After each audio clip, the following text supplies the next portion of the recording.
I recently had the opportunity to watch Nobody, a 2021 film directed by Ilya Naishuller. In this, hopefully short video, I hope to articulate some of the complex thoughts and feelings I had whilst enjoying this film.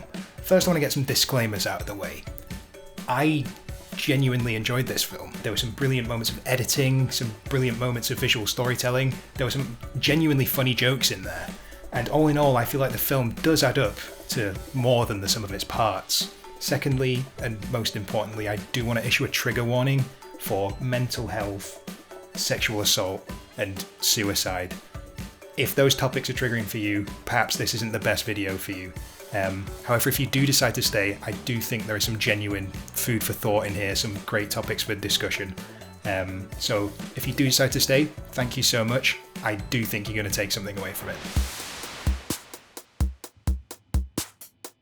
The film's opening scenes introduce us to Hutch Mansell, a middle-aged everyman sort who's living a mundane, boring life, a fact that's emphasised by the repetitive, hypnotic, groundhoggian editing. The inciting incident of the film occurs when Hutch realises that the home is currently being burgled by two home invaders. Hutch manages to surreptitiously grab a golf club and immediately starts to dial for the police. However, he's discovered by the home invaders and is held at gunpoint. Just then his son leaps out from nowhere and grabs one of the invaders from behind. The twist of the scene occurs when Hutch has the opportunity to attack the home invaders, but decides not to. He decides to de-escalate. He tells his son to let the burglar go. The burglar gives him a black eye, but the two leave without any further violence. Hutch views the situation empathetically. He can tell that the man and the woman are scared. He can tell that they're desperate. He doesn't immediately murder the home invaders, despite the fact he has the ability and would be, in my eyes, completely justified in doing so. He doesn't know that they aren't evil sadists. Who knows what they could have done to his family? Instead, he does the right thing. He tells his child to de-escalate. I mean, sure, the kid gets a black eye, but that's a darn sight better than it could have gone. The film then begins its arduous, laboured montage of punishing Hutch for this decision. His son loses most, if not all, respect for him. The police then arrive, and the police officer that talks to Hutch goes to great lengths to emphasise that if he had been in Hutch's situation, he would have done things differently. And let's make no mistake about what's being discussed here. They aren't talking about making sure the home invaders leave empty-handed through, imp-like trickery. They aren't talking about maybe, hacking into a network and backtracing the IP address. They aren't talking about peacefully de-escalating a situation. They are exclusively and explicitly talking about violence. His neighbour and his brother-in-law pretty much spell this out for us. The neighbour communicates how he could have used the exercise whilst shadowboxing the air, and his brother-in-law gives him a gun. And there's a million reasons why this is troubling, but since we're talking about toxic masculinity, spoiler alert, we need to talk about suicide. Hutch has been through an incredibly traumatic situation. His home was invaded, the place where he's supposed to feel safe. His family was put in grave danger. It's also inarguable that Hutch has been made to feel an enormous amount of shame for his inaction. In fact, the film has been laser focused on highlighting the fact that all the characters in this film feel that Hutch should be ashamed. We still have a long way to go in understanding and addressing male mental health. You see, men can't show weakness, not physically, not financially, and not mentally. As a consequence, men, when they need help, they don't ask for it. And when they don't ask for it, we don't know they need it. And when they don't get it, many see that the only way out is suicide. And now Charlie's given Hutch a firearm, he's given him a gun. Studies repeatedly show that suicide attempts are far more frequent in homes that contain a firearm, especially with men. Studies also show that suicide attempts are far more likely to be successful in homes with firearms. Again, especially with men. People often view toxic masculinity as something that works outwardly, something that affects women. And although that's completely correct, it isn't even close to the whole picture. Everybody is affected by toxic masculinity. everybody. There isn't a person on planet Earth you could meet who exists external to the shadow of toxic masculinity. As a consequence, it is critical that we at least attempt to understand how it works. That way we can begin to disassemble it. That way we can begin to create a fairer world for the people who come after. Next, Hutch considers taking vengeance, but he's talked down by some mysterious stranger on a radio. He's all but calmed before his daughter informs him that her kitty cat bracelet is missing. Let's play a game of... Guess the reaction! Does Hutch A. tell her he will buy her a new one? Does he B. meet her on her level, discuss it with her like she's a human being, you know, like a parent would? Or does he C.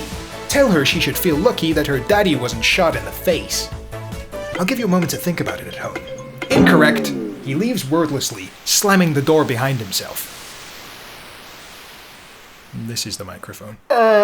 This is supposed to be a cute way of demonstrating that Hutch, he doesn't care about money. He doesn't care about his watch. He doesn't care about his own physical well-being. But what he does care about is his daughter's happiness. And he will move heaven and earth to reclaim this bracelet. And this defiance of expectation, it's framed to be endearing. Like he's a fantastic parent for caring so much about this bracelet. As I subtly parodised in my little quiz, Hutch was presented with an opportunity to parent. This is what they call in the trade a teachable moment. Sometimes we lose things. Sometimes things get broken. Sometimes people take things away from us. And there's nothing we can do. And it's just a fact of life. They could have discussed how it made her feel and helped her to build healthy systems with which to deal with loss in future. I mean, like responsible parenting. Instead, he looks really angry. He looks really angry, and then he leaves without saying a single word. And let's just do a little hypothetical. Imagine you're a wee girl. Imagine you've gone to your parent with something you're sad about, as you should. You've done the right thing. Then that grown-up immediately leaves and looks inexplicably really angry. You're gonna think that's your fault. I've really pissed off Daddy and he's gone forever and it's all my fault. I mean, you're a kid. What other information do you have? I mean, I'm just gonna be honest. I don't think she looks that upset about the bracelet. Her mother even says that it's probably gonna show up somewhere else. I mean, we're taking on from one statement from a child that she knows with certainty where this bracelet is without understanding the implication of what's going to happen as a consequence of that statement. I mean, it could well be somewhere else. She probably hasn't thought about it very hard because she doesn't realise her dad's about to embark on a killing spree as a result. I mean, Bosha moi. Eventually and miraculously, Hutch finds the people who broke into his home and decides to give them a taste of their own medicine. Far from the empathy he showed them earlier, Hutch bursts in and starts beating the ever-loving crap out of the male. I mean, Hutch understands that they aren't necessarily a threat. After all, the reason why he wasn't violent sooner is because he could tell they were desperate, and he saw that there weren't any bullets in their gun. Additionally, they didn't even really harm Hutch.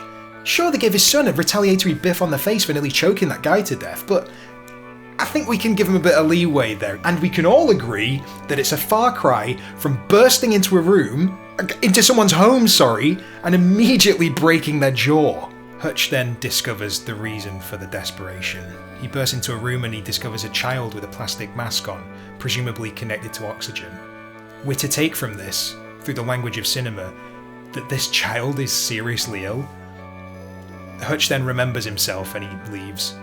I also want to point out that they didn't know what he was on about. It's not like they got tons of stuff from his house. It's not like they had a wealth of objects for it to get lost in. Just saying, Hutch was peaceful and empathetic when his own home was being invaded. Now, however, he's forcibly entered a family home in order to assault and threaten the same people he showed compassion towards earlier. So we're kind of left with an enormous, very important question.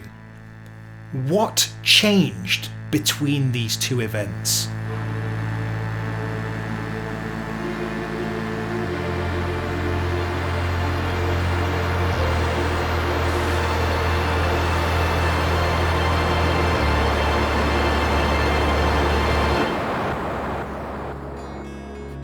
Toxic masculinity is the belief that men should behave in particular ways.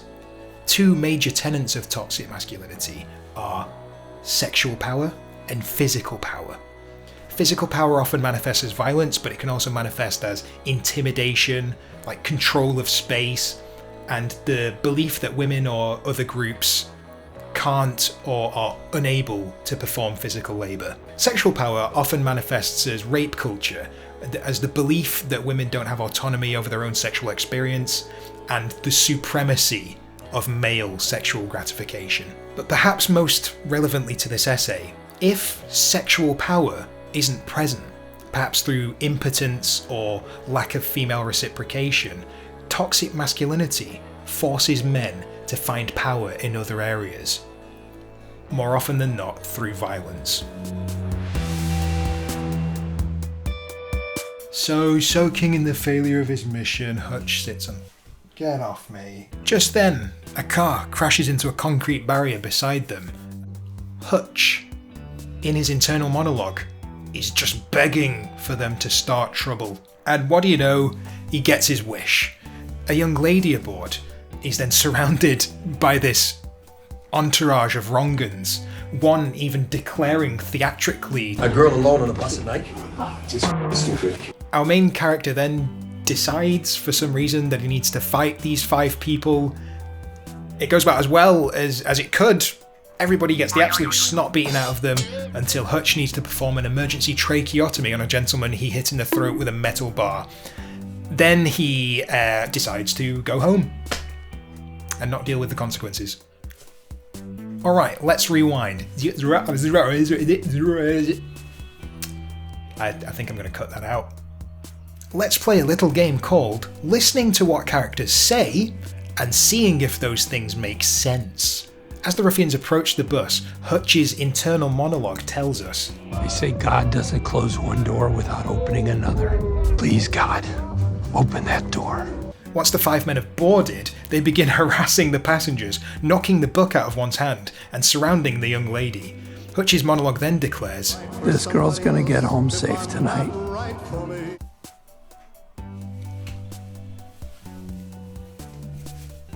And those two statements fundamentally contradict each other. If that door opens, anybody with 5 minutes of experience of planet Earth would understand that that young lady would be profoundly unsafe. I mean, as evidenced by the fact that she gets harassed and then a brawl breaks out involving 2 knives and a gun. So on one hand, we have I want to fight, and on the other hand, we've got I want for this woman to be safe. And those two things may appear irreconcilable until we view them through the lens of toxic masculinity. As I mentioned earlier, when men existing under the pressures of toxic masculinity experience failure, they feel powerless. And when they feel powerless, they naturally seek to reclaim that power. As I also mentioned, there's a sort of strange transitive property to this power dynamic. When men experience failure in one area, they will seek power in another area. In the twisted, bizarre logic of this film, Hutch failed to defend his home. He's then failed to reclaim the kitty cat bracelet. He feels powerless. He feels like impotent. So he creates a situation in which he's necessary, and in order for him to be necessary, somebody needs to be rescued.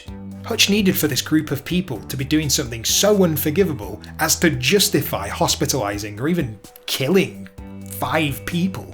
I mean, it's either that or he's hospitalising innocent people. But that situation in which somebody needs to be rescued involves a young lady. By desiring for the door to open, Hutch was desiring for the young lady to be at risk of mugging, sexual harassment, or, God forbid, worse. That was necessary. It's also no coincidence that the person who needs rescuing is an attractive young lady. Toxic masculinity dictates narrow roles, not just for men, but for women too. In the twisted mechanics of toxic masculinity, Hutch had decided, whether she wanted to or not, this young lady was to play the role of the damsel in distress. Conversely, it was Hutch's desire to be the knight in shining armour, no matter the human cost. If you're sceptical of this suggestion, I'll pose a question to you. If, instead of an attractive young lady, it were an ugly man wearing a shirt that said proud to have never wiped, would the situation have played out the same? The sexual undertones of this scene, they aren't accidental. They are essential to Hutch's desire to reinstate his masculinity. Oh God, can you imagine being this woman? You're just on the bus, presumably on your way home. You feel quite safe, you've got your drink, you're slurping away. Then a car crashes alongside the bus and 5 men then board the bus, surround you, and then they say how it's stupid that you're on the bus alone at night. I mean, this is an implicit threat. There's no ambiguity here. This man is suggesting that you're going to get hurt. And then there's just some bloke at the front of the bus and he's got a gun. Is he a cop? I mean, if he's a cop, he's probably going to save you. Oh, thank God, he's here to save us. But instead of telling the men to get away from you, he empties the gun and starts getting the absolute shit beat out of him. I mean, before you know it, there's knives flying around the place, there's huge men falling into you. This is probably the worst thing that's ever happened to you. You're probably going to get shot or stabbed. But then there's a lull in the action and this happens. Thank you. Oh, God. I mean, just the mere inclusion of this line just proves to me that they never had any intention of thinking about it from her perspective. I mean, thank you for what? For wishing that the doors would open? For not telling them to get away? For having a gun and pouring the bullets out? For leaving you stranded in the middle of nowhere? Thanks! Oh. Just as a little bookend to that section, I think it's important to recognise that both the antagonist and the protagonist refer to this person as girl. She's a woman. She's an adult. Language can denote respect, and it can also denote the lack thereof. Just saying. Hutch then arrives home in the dead of night, but his wife is up. She's been waiting for him. He then reveals his condition to her, and she helps him treat his injuries. This relatively short scene is absolutely fascinating to me in just how much it reveals about toxic masculinity. Tonight, I was thinking we haven't embraced in far too long. We haven't shared a kiss in we haven't had sex in months. We haven't made love in years. You seem so far away. I know it's unfair to put it like that. I miss you. Remember who we used to be? I do. There is so much here to discuss, but I'm going to try and narrow it down to 3 things. The first thing that I want to discuss is the actual content of this short monologue. Hutch points out that he and his wife Becca haven't been intimate in a really long time. He's been disempowered sexually. And in the machinery of toxic masculinity, that equals enormous damage to his manhood. And because Hutch is the one commenting on it, it stands to reason that Becca is the person who's withholding intimacy. What worries me about this statement is that it implies that passion has been missing from their sex life for a long time. Meaning that Becca has been unenthusiastic towards the time they spend with each other in bed.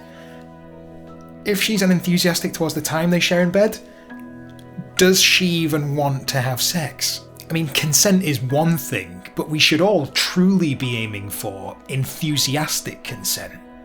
Women are told from a truly disgusting age what is expected of them, and one of those things is constant sexual availability. Toxic masculinity very much engages with this fact and seeks to minimise female agency whilst maximising male gratification at the expense of the well-being of women. Toxic masculinity has absolutely no interest in the female experience. And this leads us into our next point. The second thing I want to talk about is the very fact that it's a monologue. I mean, this woman has just cleaned up and treated the wounds of her life partner, a man who has just spent the entire evening recklessly risking his life over a worthless trinket. Her husband could have been killed, leaving their family fatherless. Or worse, he could lead these dangerous people to their family home. And then this f***ing guy starts talking about how you aren't f***ing him right. A monologue, by its very nature, is one-sided. A monologue, by its very nature, places enormous importance on the content of said monologue. A monologue, especially when dictated to a person, implies that there is no response. After all, if there were some element of it that were incorrect, surely she would have said something. In choosing to have Becca remain silent, the filmmakers have lent enormous credibility to Hutch's words. And that's a bad look. That's a bad do. The words may seem neutral on the page. Here are the facts. We have an X, we have an Y, we have an Z. But due to the reasons we've discussed, these neutral facts become accusatory. These neutral facts become, here are the ways in which you fail. God, he doesn't even ask how she feels. He doesn't even ask how she feels. There are myriad reasons, psychological, medical, sociological, why she might be behaving the way she is. You know, she could be experiencing pain. She could be experiencing like some sort of medical or mental problem. She could be having body image issues. I mean, anybody with a shred of empathy would realise these facts. And then before she can even construct a response, he just leaves. He just leaves, which is the cinematic equivalent of saying thank you for watching my PowerPoint presentation, which contains 100% facts and very well thought out logic. The third thing I want to talk about is the single word that makes the implicit connection to the wider themes of toxic masculinity explicit. If not for this word, the monologue would still be extremely troubling for all the reasons we've discussed. But the inclusion of this word paints an incredibly vivid picture. Tonight. Tonight I was thinking about sex. Tonight involved not talking to his daughter and slamming the door on his way out, intending to steal his father's gun and impersonating a government representative, using that impersonation to leverage uninvolved people to divulge personal information of clients, breaking into a family home and breaking the jaw of a man eating his dinner and pointing a gun at the parents of a critically ill infant, and provoking a near-fatal brawl on public transport with 5 strangers. If masculine power isn't available in one area, men existing under the pressures of toxic masculinity will seek it out in other areas. Tonight, Hutch was thinking about sex whilst performing acts of harassment, intimidation, and extreme, reckless violence.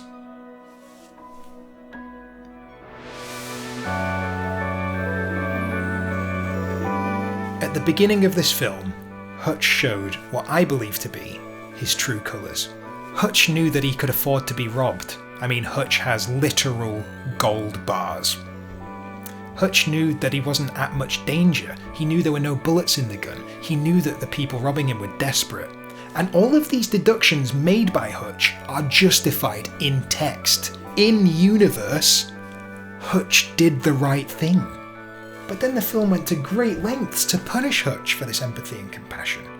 By sending Hutch back into his old life of violence, the film validates the abusive behaviours exhibited by all men in this film and reward these toxic masculine traits. The film glorifies needless violence over peaceful de-escalation. The film glorifies reckless spending and the destruction of wealth and property over showing empathy or support to the family with a critically ill child. I mean, I wonder if someone could have used any of that money. I wonder if there's a good cause that could have gone to. And it rewards men for exerting their unquestioned sexual authority Thank you. over empathising or even listening to their female sexual partners. I mean, people often wonder why I even bother with stuff like this. I mean, it's an action film, Sam. Just turn your brain off. To me, the most wonderful part of cinema and storytelling is how it makes us feel. The language of cinema is a masterclass in manipulation. The mechanics that make us adore cinema are the same mechanics that are exploited by propaganda. I mean, after all, if we can be brought to relate to an animated fish, we can be brought to hate our neighbour. History's shown us that time and time again. These issues can sneak past us whilst we're distracted. Cinema is wonderful, it's amazing. We disappear into these worlds, we empathise with these characters, and if we're not careful, we can start believing what they believe, whether that's wrong or right. Knowledge is power. We need to understand cinema. When we understand how we are manipulated, we can make sure we're only manipulated into relating to animated fish, and that we are never again manipulated into hating our neighbour. And on that note, the note of loving your neighbour, I want to thank you for watching. This is an incredibly complex and elaborate topic. I want to hear what you think. Did you agree? Did you disagree? There's a comment section down below for a reason. I'll be coming through and I'll be replying to any questions that you have, and I'm hopefully going to be able to learn from the things that you guys say. If you enjoyed this video, please leave it a like to help other people find it. Please share it to help other people find it. And most importantly of all, be good. Oh, and please subscribe. Please.